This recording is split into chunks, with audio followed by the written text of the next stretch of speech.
All right, peace and blessings, everybody. It's May the 5th, the year 2018.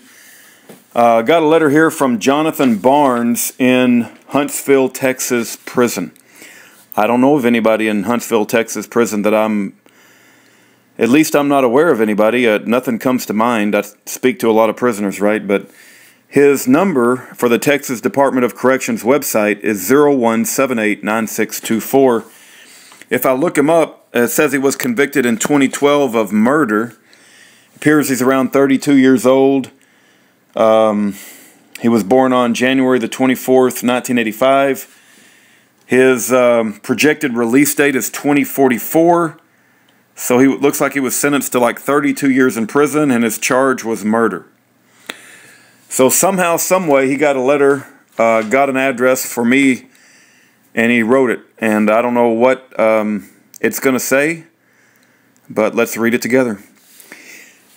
Rudy and Aaron Davis, as a youthful first-time offender, I signed a 35-year aggravated plea deal.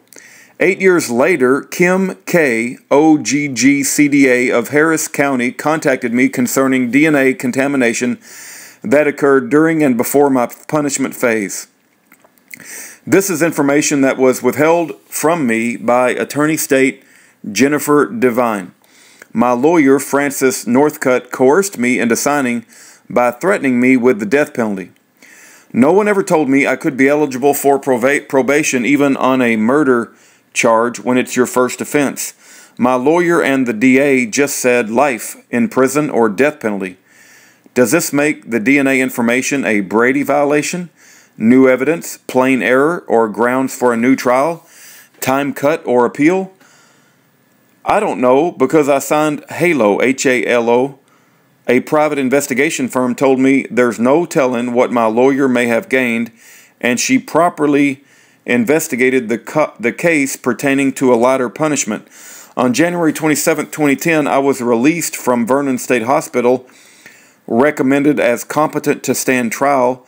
On April the 26th, 2010, I was furnished with court-certified document number 462-12744, which states, the court finds from clear convincing evidence that the defendant is mentally ill, and as a result of that mental illness, the defendant is experiencing substantial mental or physical deterioration of the proposed patient's ability to function independently.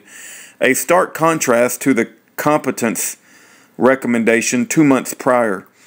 If the professionals at Vernon gave this frivolous recommendation and my lawyer failed to seek out and interview those who did my mental health evaluations and investigations twice,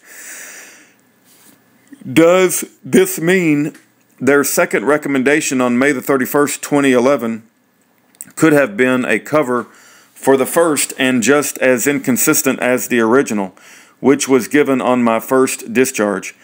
When they rendered me competent, Harris County persuaded me to sign without a doctor present while breathing threats and withholding valuable information evidence. Eddie Frankham, chief investigator at HALO, said this constitutes constitutionally deficient representation. Does it? And if so, is there some way you can help me find relief or help figure out what I can do to overcome my current circumstances? Is a post-conviction relief proceeding out of the question? Anything you respond back with or can recommend will be highly valued. Sincerely, Johnathan Barnes in Huntsville Prison.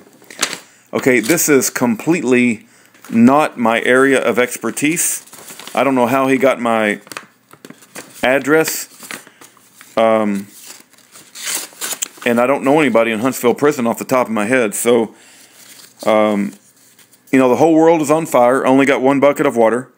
I'll read this into YouTube, and we'll put his address on the description bar. If anyone cares to reach out to this man, you can. And sometimes I'm just at a loss for what to say. Take care. Thank you for your time.